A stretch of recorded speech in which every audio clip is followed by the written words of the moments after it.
Welcome to the first episode of the Rain Race podcast. Today we're going to be talking about 2018 IndyCar. We're going to be talking about Lena Gaede's move to SPM's IndyCar program. And we're going to be talking about Danica Patrick and her effort for a Daytona 500 and Indy 500 ride. And lastly, we're going to end it all off with some Rolex 24 predictions. This is Rain Race. Let's go.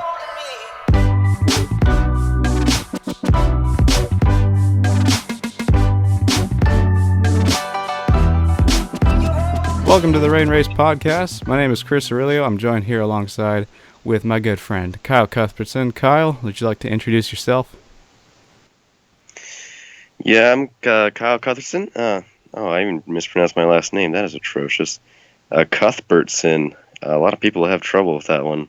But I'm Rail Fanatic 15 on Instagram and YouTube. You might have seen me before.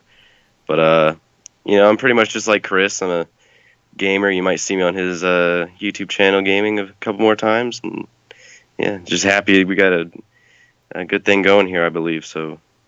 Yeah, and I've kind of introduced myself in the intro there, but I'm Chris Aurelio, a.k.a. Deductive Rain, the guy who owns this channel here, and that's pretty much all I have going for me in my life. But so, I think we should just pretty much jump right into this. There's not too much to talk about in terms of who we are, but I think we're just going to start right off here talking about the 2018 IndyCar plans for the future. And luckily, the guy with me in this call is pretty much an expert on all things IndyCar. So you know what, Kyle? I'm going to hand this off to you for the beginning. What would you like to talk about with the upcoming IndyCar season? Well, there wasn't much news this week, but the off-season, I think this is probably one of the most interesting and most exciting off-seasons for IndyCar. Going into a new season with a new Aero Kit, St. Pete, you don't really know what's going to happen. It's just such an unknown. Unlike recent years, 2017 when the Aero Kit froze, we just kind of knew it was going to be just like 2016. No real changes. It was just a normal year. Although the championship did end up being amazing, may I add. This year, it's taken a complete turn, and we don't know what's going to happen. Who's going to be fast, who's going to figure out the Aero Kit. A lot can say Penske, but this team that Dale Coyne's racked up with Bourdais, I think he's on our radar. Ganassi going to 2 cars. Mike Hull obviously knows what he's doing. There's just a lot of things. Indy 500 is going to be big again. Danica Patrick saying she wants to run it. And a lot of people have really been ragging on her about that she announced it but doesn't have a ride. But I think if she announced it, then she obviously has something going. So I really do expect her to be there. There's a lot of things to talk about. Well, you mentioned Danica Patrick. We're going to be talking about that a little bit later in the episode. But I think jumping back to what you said about who can figure out the new Aero Kit, obviously it's a whole lot of a different package than what we've seen for the past, 3 seasons with manufacturer Aero Kits. But really, we've had testing at Sebring last week where I think we had, I don't know exactly how many teams were there. I know Andretti was there, Ganassi was there. But, who... One coin car. Yeah, I think mainly drivers. It's going to be who can figure out the Aero Kit and who fits it well. I know Tony Kanaan said that he is really a fan of the new Aero package. It really suits his driving styles. I've seen a lot of people say the same with Sebastian Bourdais, jumping back to the old Champ Car days where he absolutely dominated. So it's going to be interesting to see who can figure out the package the fastest, and it's really going to play a big part in the championship this year. Yeah, guys like Will Power, they're obviously, it comes down to drivers this year, really. With the old Aero Kit, it wasn't easier, but you did hear from the drivers, when we transitioned talking about the old Aero Kits, that, and we're going to say old Aero Kits because that's how it is now, boys. But with the big wings on the back creating so much downforce, you hear how much easier, quote unquote, it was, how you could put down the throttle a lot better because the car was basically stuck to the ground. So I think it'll come a lot down to drivers. I was at the Mid-Ohio test for the first ever road course test, and you could definitely tell a difference, being there on the Sunday for the race and watching the Aero Kits and then going the next day and seeing the UAK 18. You could obviously see a difference. You could hear the difference in where they're lifting, what's going on with their hands, It's going to be exciting. I can say that, a lot more passing. I think honestly, the IndyCar GP, it's going to be. I think that'll be probably the greatest it's been in a while. There's just so many races on the calendar that you could have marked up. Oh, it's going to be a little boring here and there. Because how much dirty air the Aero Kits cause. You could kind of just go down to races that used to be really good, but then got a little worse. Not bad, but a little worse. That with the new Aero Kit, you can be like, yeah, I'm excited for this. Tracks like Mid Ohio, short ovals. Short ovals are a big deal. Phoenix is the biggest one. I think people have talked about on being a better race with them. Another plus that I haven't even touched on that I just realized is probably one of the main biggest deals of IndyCar this season is 4 new teams, I believe. I don't know. You'd have to be the one keeping score on that one, but There'd be Carlin. 2 of them are part time. Juncos and Mike Shank. yeah. And then Carlin, and then Harding's going full time. Oh, that's right. So that's it's a huge positive for IndyCar. Maybe we'll get 1 or 2, popped in there. But how many times have I don't think we've ever seen 4 new teams. Juncos and Mike Shank. They're looking to go full time, and Dry and Reinbold. They're looking into more races this year than just Indy. It's the cost cut is just incredible on how just a year difference makes on teams entering. In Fantasyland, we have 35 entries for the 500. That's Fantasyland. And that's right now as well. That's not. Yeah. What are we at? Officially, I think it's at like 27 or 28. There was a year, I think 2015, where we got to March and we had 30. And we had to. It basically came down to the wire to get 3 more entries. When we already have 27, 28, sliced in there. That's a big deal for IndyCar. That's huge. Yeah, and like you said, with the whole smaller teams getting involved in the cheaper packages, it's really going to see a return to the old 2011 bump day at IMS when you had, what did you have, like 38, 39 teams out there, or 39 cars, sorry, not teams, bumping out there, trying to get a spot for the 500. I think if we could get a return to that, not this year, but I'd say in the next 2, maybe 3 years, that'd be something really big to see for IndyCar and the month of May. Oh yeah. That bump day, it really hasn't been the same since 1995. It has not had its glory. People aren't showing up. They have had to change the qualifying to where you have the Fast 9 on pole day just to make it a little interesting, which is sad. And I don't think it'll ever return to its 1995 glory where Penske doesn't make the race, and it's just absolutely nuts. I don't think it'll ever get back to that. And there's a lot of things in IndyCar that you're not ever going to get back to the heyday in the 90s. You're never going to get back to that completely. But at least we're making the right steps in getting there. And we've seen new cars. Like 2012, you had the DW12 come out, produced great racing. But in a way, with the UAK18, we haven't seen a car like this since 2007, I want to say, because if you're going to count the DP01, because it does look more like that than the what would that be, the Aero 5?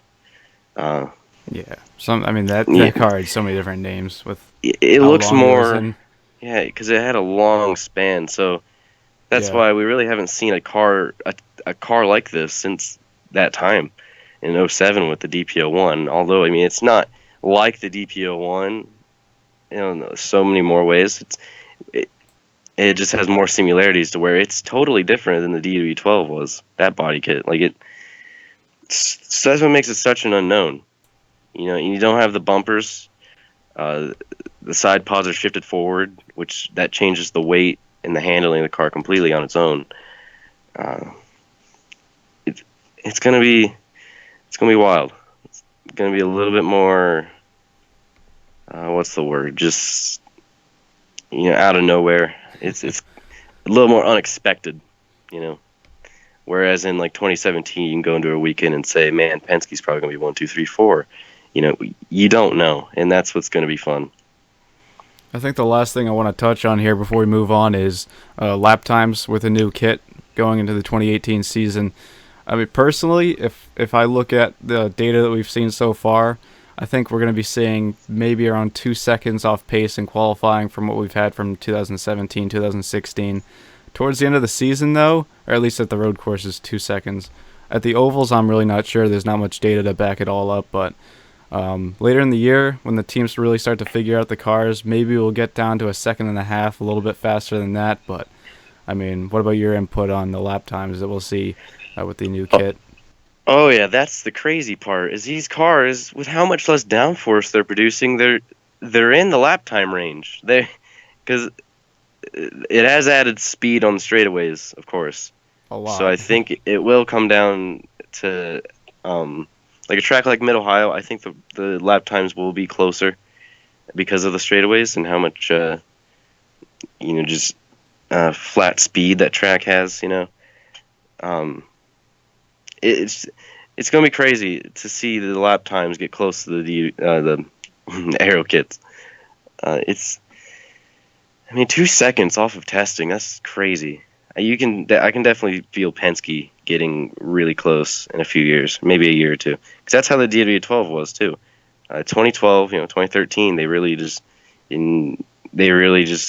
still feeling it out, getting it in, and then 2014, and then I would say 2013 too. They were really figuring it out and getting there. And the biggest examples of that was Indy. You could see in 2012 how much different of a race that was than 13 or 14, because that was the first year on the DW12, and it's so different. It's going to be such an unexpected year.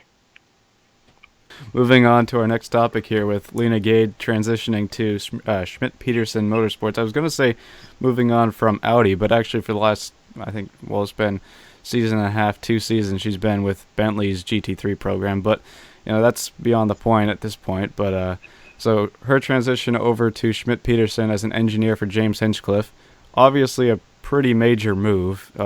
She had so much success with Audi's LMP1 program, victory at Le Mans in 2011, 2012, and 2014. I think Schmidt-Peterson being able to pick her up as an engineer for Hinchcliffe is just going to be something really, I don't want to say underestimated, because it seems like IndyCar fans are taking it pretty seriously and they're pretty fond about it, but I think it's going to take a couple people who really don't know too much about her by surprise. Yeah, for sure. Anybody that doesn't know her, go watch Truth in 24, and you will like this girl. Truth in 24 too, I might add, by the way. Oh yeah, but just all the attention it gained on social media was crazy. You never get this type of attention from an engineer coming onto a team, but it did, because people know Lena Gaede, and it's great for IndyCar, and it's also crazy how she doesn't even have to be a driver to join the series, and it helps the series. That's really nice. That's a benefit. Get that type of talent in the series. That's a major plus. That is great. The first season, I'm pretty sure she's going to be doing her homework before St. Pete and before the season starts. So I don't want to say it's obviously going to be difficult in the beginning, but I don't want to say the results won't come in and she won't succeed right away. Because, I feel like she's the type of person that can succeed right away, is the thing. Because I feel like she's the type of girl that'll come in and come into work every day, do her homework every day, figure out what they're going to do then we have 2 months left, so that's going to be a lot of prep and a lot of work, and I feel like she's up to it and can make this happen. Well, this is a major transition, because she's going from all the way up to 24-hour races with 3 drivers in the car, and now she's going to be managing 1 driver for a 2-hour sprint race around St. Pete. So in terms of how much of a different job she's going to be in charge of, it's a massive difference. And there's going to be a little bit of a learning curve, but I think with enough time, she could easily be one of the best engineers in the series. Even against, experienced guys like I only know a few like Eddie Jones and Tom Drum because those are Ray Hall guys. I don't know. No, all the guys I'm thinking of are strategists. Okay. Craig Hampson, and I don't remember the other guy on the points team, honestly. Oh, okay.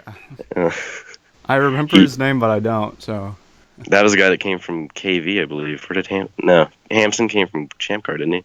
yeah, But then the other from guy, really the other from guy came from Champ. KV, and I forget his name. We didn't do our research enough, but next thing to go over here is Danica Patrick's 2018 Daytona 500 and Indy 500 plans. Last week, we got the news coming out that GoDaddy will be sponsoring both of her efforts for those races, should she get a ride. In terms of rides, though, Daytona we saw. No, I'm not a big NASCAR expert anymore, but This is the rain racing podcast. Remember, yes, this is the rain racing so podcast. I should steer explain away that we as don't much as cover we too much can on NASCAR this, because but we NASCAR can. doesn't race in the rain. Yeah, if anyone wanted to know the name of the podcast, that's it right there. Well, and and deductive rain, so I kind of had to, but Yeah, see, it fits it perfectly. just works because I saw this one name out there. Was it Tommy Baldwin? I can't remember, but Yeah, yeah, yeah, I Tommy think it was Baldwin. Tommy Baldwin. You would think NASCAR. I think even she even thought this NASCAR would be the easy one. Like I think we all thought NASCAR would be the easy one because just catching on a ride from like Premium Motorsports or something, that you'd think that'd just be easy. Come up with GoDaddy money and come like, hey, that's more money than what most people bring in. So you would think that would be easy. And plus NASCAR with their huge fan base, you think more sponsors would want to jump in on that. That's why you get so many drivers going to NASCAR. But she didn't have a ride yet, and if there's one race I think she doesn't get a ride, it'll be Daytona, just because we're a month away and it doesn't have one. But I can still see it happening with someone like Premium Motorsports or Tommy Baldwin. I'm pretty sure Premium and Baldwin actually joined, or it was Baldwin and another team, but I forget. I don't pay as much attention as he said. But if there's one race I don't see her getting, it's Daytona. Which I mean, and that sucks for her, but I would think she would want to do Indy more than Daytona anyways, just because of her past at Indy versus Daytona. But yeah, given her plate race success in the past, I can totally see why she'd want to do that race because she would have a definite shot if she raced in it. Not just the money she'd bring in, though, the publicity as Oh, well, because she's pretty much, next to Dale Jr., who's retired now, pretty much the oh, biggest name that media likes to bring up, so. oh! Once we get into their IndyCar rides, all that'll be brought up, all the money and media, Nice and little how leeway here. she could get her ride here. Nice little leeway right there for the IndyCar ride talk, but I think the most prominent suggestion we've seen right now is leading to Dreyer Reinbold Racing with a two-car effort. Sage Karam leading the other car, I believe. Oh, I love Sage Karam. Hey, we That's can't give too much that's the personal man, input here. Bureau. But what would you say about those rumors going around right now? Danica Patrick, GoDaddy, and Dreyer Reinbold for the Indy 500. Now, right away when the Danica to the 500 story came out, a lot of there was just a spree of IndyCar teams that were just like, no. Like Andretti was like, it won't be with us because they have 6 cars already. Ray Hall was like, oh, we're not looking at a third car because we're just starting a second full-time team. It was another one. Penske said no because Penske was one of the teams where they were like, oh, she could get a Daytona and an Indy ride from them. But obviously, if they're going to turn down Montoya, they're not going to accept Danica. Chip Ganassi, a lot of people made a deal about Chip Ganassi in those rumors, but I couldn't see that from the start. Ganassi hasn't done an extra effort in Indy since 2015, and he rarely does it. So I didn't see that one. And plus, going down to 2 cars, that would kind of defeat the purpose, I guess. So those talks, he said they started, but then they ended. That was told that they have stopped talking to Danica about it. So the 2 teams that were left basically was Brian Reinbold and Ed Carpenter Racing, which from the start I said Ed Carpenter Racing, that'd be a good fit because they've done 3 cars in the past. And plus, this is where the media comes in. Tony George, Ed Carpenter's stepdad, I believe. Stepdad, maybe? I think Right? so. I I don't think know, so. but he's like he's part of the management in ECR, and this story is announced for Indy, and they're going to gain so many ticket sales off it. The stories came out, and it already gained a lot of publicity, and I'm pretty sure a lot of people got their tickets in because they were like, "Oh man, Danica."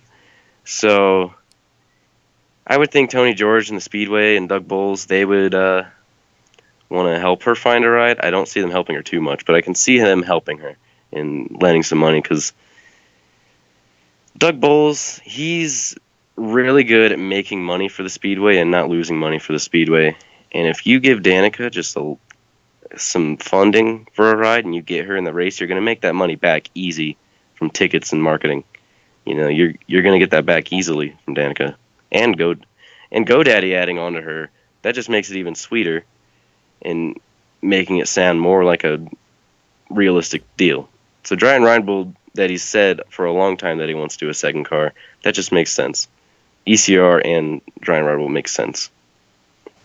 What about fan reception in terms of how the fans would perceive her coming back? Because I know in 2011, when she already had her whole NASCAR plans laid out and it was known that she was leaving IndyCar, she got a lot of boos when she was leading at the end of the 2011 500. But in terms of her coming back, do you think that would be a positive reaction from the fans or not really? Well, I don't think it'd be a positive reaction from some fans, but like deal on Danica is you get into the inner like racing community, the people that pay attention and like love the series, like people like me. I have no problem with Danica, by the way, but people like like me that are into the sport and pay attention and stuff, you know, they'll have an opinion on Danica that's probably not too bright, right? But then you get out to the people, most of the people that go to the 500, that just do it as a 1-year event. You know, they live close and they've always done it, right? Those people, you know, they don't really hate Danica, right? Like they don't know anything that she's done, right? They're just going to the race to have fun. And if they see like Danica's there, they're gonna love it because she's been there for a long time, right? And she is actually born in Wisconsin. I just learned that, but she was born in Wisconsin, raised in Illinois. Like she's close. So, given her history at the Speedway, the outside fans I think will perceive her well, and the inside fans, which Danica I think gets a bad rap just for some things she said in the past. But for a team to reject her, I think is a bad deal, honestly. Because her finishing record at Indy, I've said this many times, is one of the best the Speedway's ever seen. Only like 2 DNFs, I believe, from 05 to 11. Like 2 DNFs. I think she finished outside the top 10 once. So, someone turning her down because of how the fans perceive her or how much like bad publicity she would make off the like in the racing community, I think that's a really bad deal because she will excel in the 500, and if she gets the right ride, possibly win. All right, we've been on quite a bit of IndyCar talk here, so how about we move it on to something different? Sports cars, Rolex 24s next weekend. I think we did a little more IndyCar than we expected, but that was just a little intro in IndyCar. Not so much news, but just, you know, right off the bat, opinions in the first episode here to get it rolling for the next episodes and so on. There will be a whole IndyCar 2018 preview show coming in March, so stick around if you're interested for that. But you can't ignore the whole elephant in the room that the Rolex 24 is next weekend. So we kind of have to give our predictions on what we think is going to happen for this race. This is the so-called, you know, Rolex 24 preview show. So, oops, we just did a lot of IndyCar. At the same time, next week, at least on my YouTube channel, kind of separate from this whole podcast deal, but my plan is to do a night live stream for like 8 hours, something like that. Just go tune in if you want, youtube.com/c/deductiverain. Anyway, that's a little bit of a cross promo there, but my predictions for this race obviously is 3 classes this year. They dropped the PC class, and I will shed a tear for that one. But starting off with GTD here, it might sound like a little bit of a biased pick, but my pick for the winner of the Rolex 24 is going to be the number 44 Magnus Racing Audi. And the reason I say this mainly is because they have the drivers, the experienced drivers, and they have the team, which has plenty of experience at the race. And they won there in 2016. And I think that they really, with the same approach going into the race, can do the exact same again. And in terms of a wild card pick going to the race, I'm going to say the Turner Motorsports BMW. Again, Turner has been around for God knows how many years at that race. And I don't actually think if they've won it, it's been a long, long time ago. So I think that they're long awaited for a win. And they certainly do have a driver lineup capable of delivering. So I don't see any reason why they really can't win. It's just all going to come down to execution and how they can manage the race. All right, so my pick in GTD, man, it's hard to go against the number 69 Hart Motorsports Acura. You know, it's hard to go, like I said, hard to go against, but that's because, you know, it'd be easier to make it another pick besides them, but I really want them to win it, so I got to pick them. I have to. Really, it was hard for me to go against my favorites in GTD, Mike Shank, but yeah, Shock the Nation, number 69, Hart Acura. You know, I think Ryan Eversley's good enough to get a good job in it. I know Sean Rahal's a good driver. He should be an Indy Lights champion if he got a full-time ride, but yeah, I think they're the ones. And then as far as a wild card, it's not like it's not, they shouldn't be like a wild card like out of nowhere, but Wright Motorsports. And I'm saying this because, you know, first year going in, it'd be surprising if they won it, right? But Christina Nielsen and Patrick Long, how can you go against that? That's a that's a combo right there. So it's going to be hard to beat them if they can. You know, first year in Daytona, it's an unknown. But if, you know, they get it all right and get everything going for them for a whole 24 hours, they have it, man. It's all theirs if they want it. Wright Motorsports with that driver lineup isn't really new by any standards. They have the experience in PWC with Porsche, and well, yeah, they've raced at Daytona before in partnership with Flying Lizard all the way back over 5 years ago. So they definitely do have the experience, and they have a great driver lineup, like you said, with Christina Nielsen. The driver lineup itself is hard to beat. In terms that of is hard to beat. Hart, like you said, for those who don't know, Hart actually stands for Honda of America Racing Team, and it's basically just made up of a bunch of Honda engineers from Ohio. So it's, you know, maybe a little bit. That was another thing. That was another thing, Ohio boys. I couldn't resist that either. Moving on to GTLM, though, may sound like a bit of a surprise because I'm a Ford fan, but I'm going to go for the number 3 Corvette racing car for this year's race. It's not really a surprise because for the past year, the number 3 car has just dominated. They haven't put a foot wrong. They went every single lap last year, and they have a stellar driver lineup, especially Antonio Garcia. And I think all 3 drivers can be both fast and consistent over 24 hours. They know what they have to do, and they lost it by 0.03 of a second in 2016. So I really think that they're going into the race with a vengeance on their mind. They know what they want to do, and you know, the team definitely has the experience more than anyone else in the field. So, I mean, that's kind of who I have to go for that race. I don't really, in my mind, there are a lot of others who definitely have a chance. But if I had to pick one that I think is a safe bet that I can really count on, it's going to be them. And in terms of a wild card pick, not really sure which one exactly. You know, it's kind of a coin toss, but I'd have to say Porsche North America Racing, because these guys have they won it in 2014, but they've come close, especially last year. They came within probably 10 minutes of winning it, and they were just fighting there at the end, trying to get that win, but you know, in the end, they just couldn't manage the tires as well as the leading 66 Ford. Almost just forgot there, but I really think that they have all the data that they need now. They still have a great driver lineup. They still have the experience, and they're Porsche. And at the end of the day, Porsche plus sports cars, you know, more than half the time equals a win. So, and for GTLM, I would go for the 4 Corvette, but over the last year, I don't really want to rely on that, so I'll go with the 3 as well. Corvette, there's no really other, like, the only other GTLM that I would ever, bet on would maybe be the Beamers, because, I go biased in my bets, honestly. But the only I was gonna other, say, I I'm would sensing never, a trend here. I would never bet on a Ford. Well, Rolex 24, I kind of bet on all my favorites because it's a new year. You go in, you just bet on your favorites. But I would go for Beamer, but the new car, I just don't.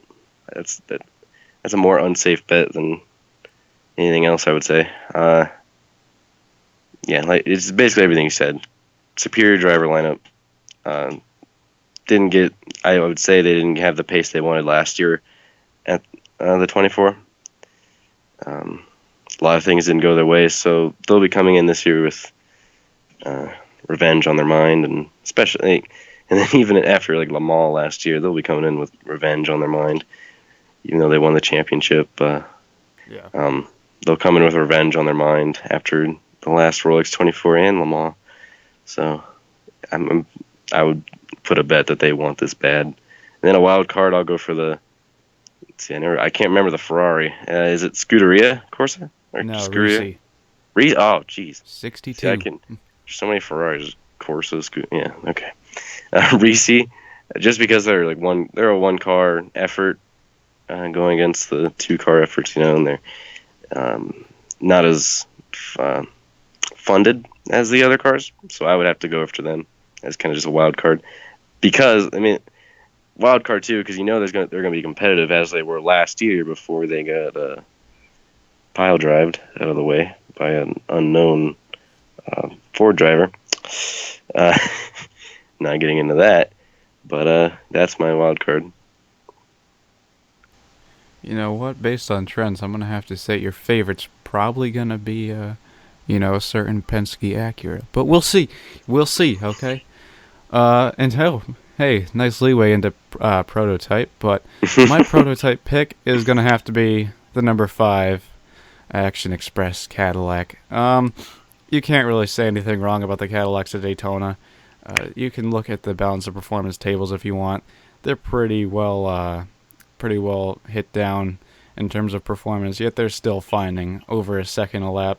Now, you can blame it on sandbagging if you want. Really, I don't think the entire field is sandbagging that one. So, they did get a little bit of a hit before the actual race. They got a Was hit it big in the enough balance of though? performance last week.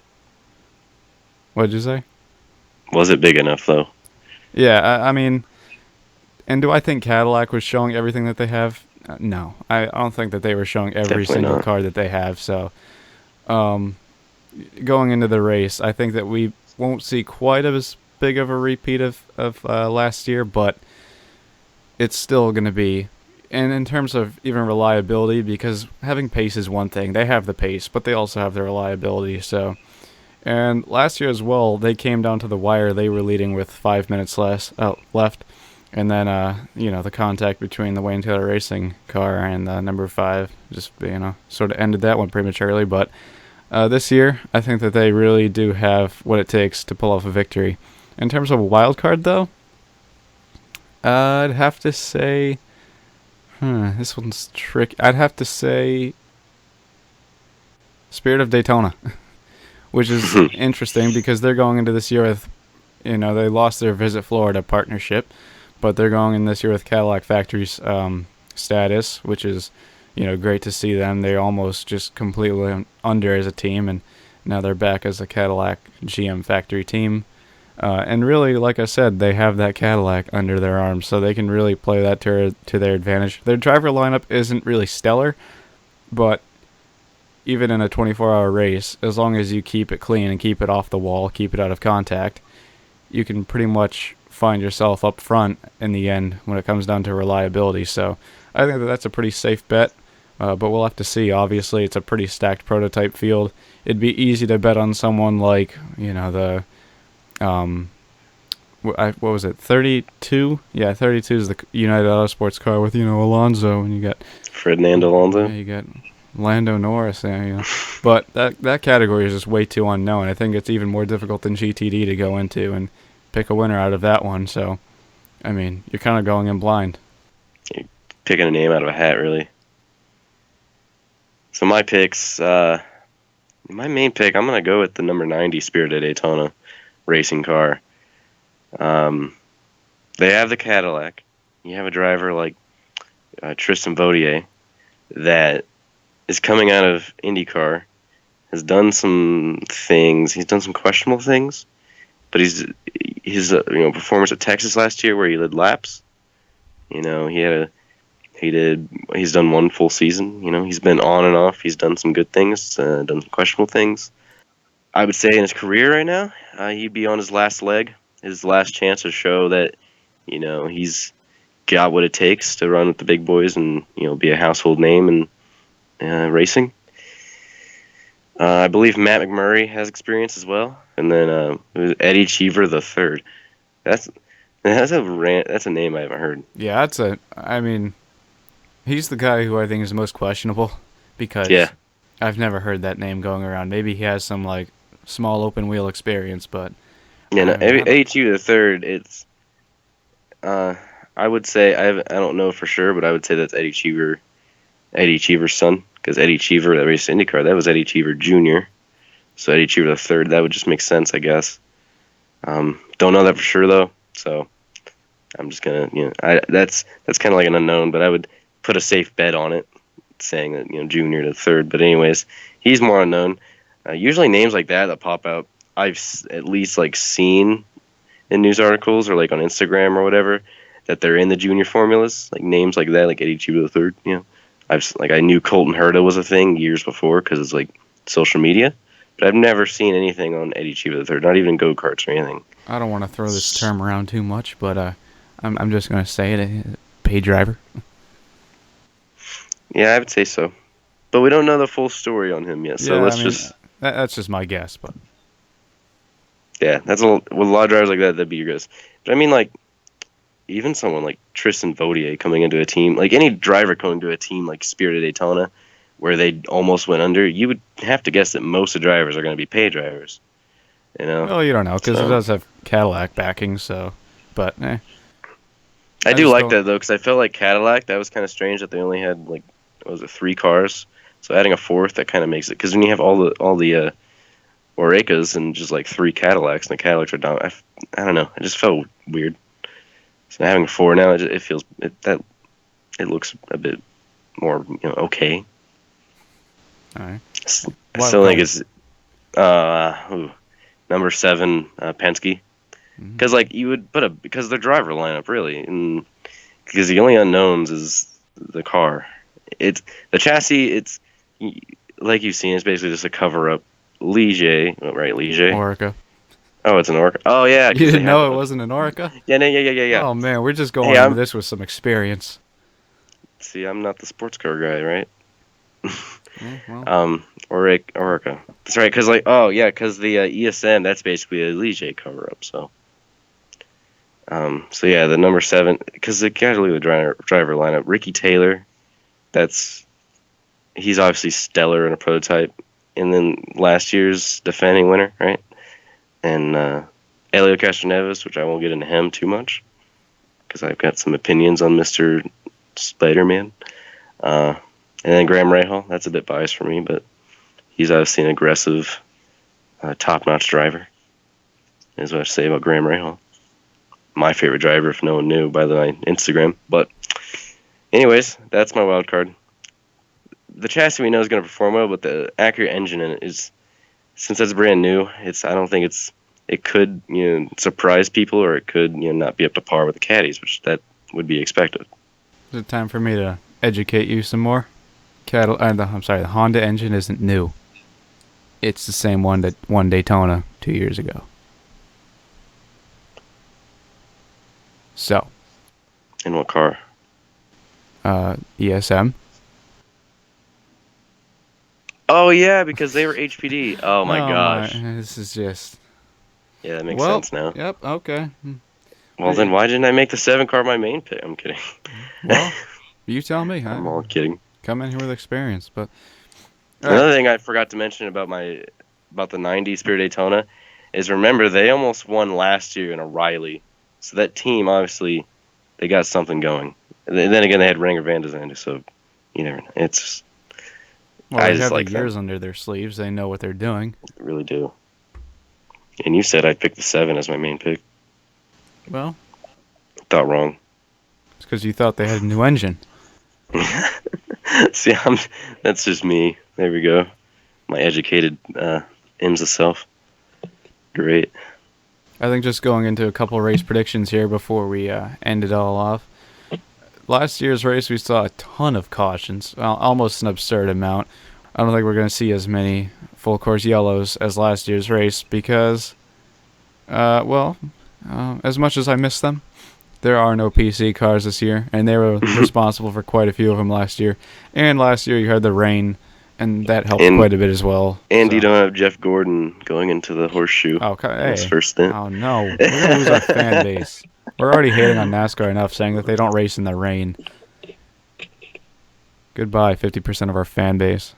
What fan? So we went from I'm like sorry. what? Probably like. Okay. So wait, what fan base? So we went from 2 people to 1. If that's 50%, I'm kidding. Probably, yeah. I mean, someone has to click off at this point. Someone. Should we just start a hashtag? You know, if you made it this far into the episode and you go on Twitter and you do hashtag this podcast is better than the Marshall Pruitt podcast. That's not true. It's not true, but you know, we'll just say it is. And then you tag Marshall Pruitt, we will give you $5 via Payton. No, I shouldn't say that because then someone's actually going to do it. So, anyway, I mean, now that we're in the kind of like the banter portion, I got a question for you, Chris, and for the audience, if there is one. Better podcast, Marshall Pruitt podcast, Dinner with Racers, or this podcast? I think we're gonna win, but hey, you do have some close ties with some IndyCar drivers. We gotta get them on some point, like Zach Veach. Yeah, we'll get him on. Anyway, I think we have to end this off the proper way, though. Obviously, 1 week on from the sad passing of Dan Gurney, I should say. So, I mean, I think we should just do some quick off-the-cuff words about who he was as a person and the impact he had on the racing community. I think David Land said it best in one of his videos. Racing will go on as it always does, but it will go on without one of its greatest pioneers.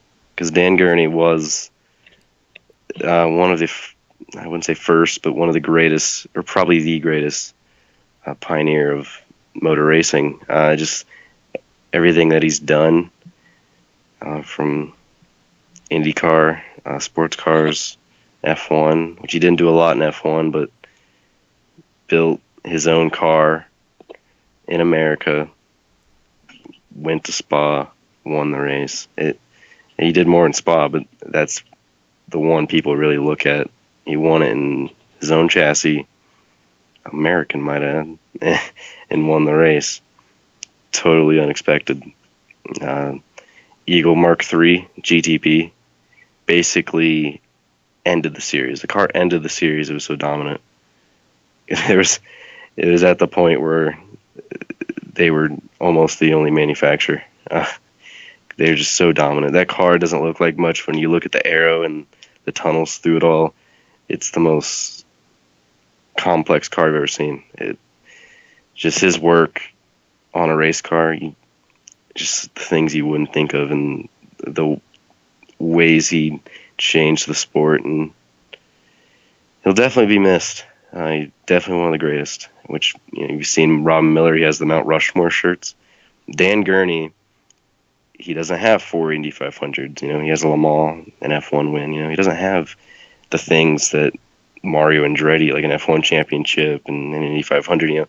He doesn't have all that, but he's still listed as probably one of the greatest names in motor racing just because of the cars he built and the ways that he's impacted the sport, And for me personally, I wasn't going to bring this up, but I figured it might be an interesting story, is my great-grandmother is Catherine Gurney, which, bottom line, you can get to this. He's distant or relative, right? So growing up, I knew that Alex Gurney and Dan Gurney, his dad, were related to me, and I didn't really know how.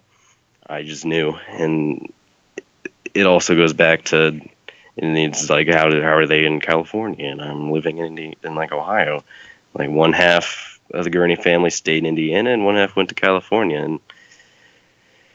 But anyways, I grew up just knowing them. So Dan Gurney, it's crazy how if you never meet someone and they don't even know you existed, how their passing can impact you.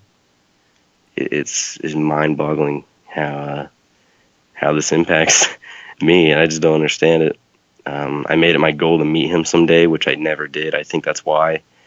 But he'll definitely be missed throughout the racing community. And my thoughts go out to Alex Gurney, his son, who was a racer in Grand Am, you might recall. A racer in Champ Car for a couple of races, I believe, and the whole Gurney family. It's a real shame and incredibly sad that these legends are, getting a little sad here. Getting a little sad. I mean, you really said more than I could ever say on the topic, so I'm just going to end this episode off with exactly what I said on Instagram. I just said, not just a racer, but an innovator and icon to the sport. Rest easy, Dan. So anyways, that's going to wrap it up for this first episode of Rain Race. We'll see you next Monday for some Bathurst 12-hour predictions. See you all there.